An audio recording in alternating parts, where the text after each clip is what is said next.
给正主添乱啊！我说，你俩也不是正主啊。思琪，哥，老板，你总算来了。季太太在里边等你好久了。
现在在干嘛呀？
人呢？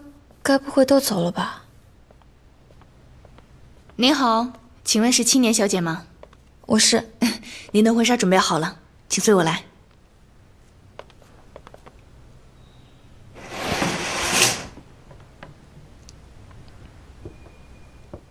很合适呢，您先生的眼光果然不错。季言信挑的，他人呢？在换衣服吗？他出去了，请您先稍等。哦，对了，齐小姐，我想这封信应该是给您的。我的？对。7月9号，那这不是3个月以前的信吗？这应该是那种慢邮件吧？漫游，现在都信息高速化了，谁会这么……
季老师很早之前就想结婚了。对呀。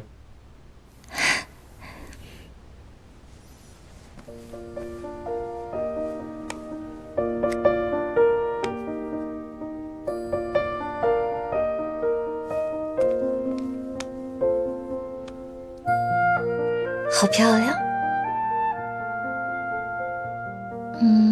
不对，戴戒指之前的步骤呢？是不是缺了点什么呀？什么？有一些问题要问的。我都写信里了。不是，总还有点其他的吧？头纱，等我一下。不是，我说的是仪式感，你总得问问我愿不愿意嫁吧？从头到尾你都没有问过，那什么都没有说，你就把人给套牢了。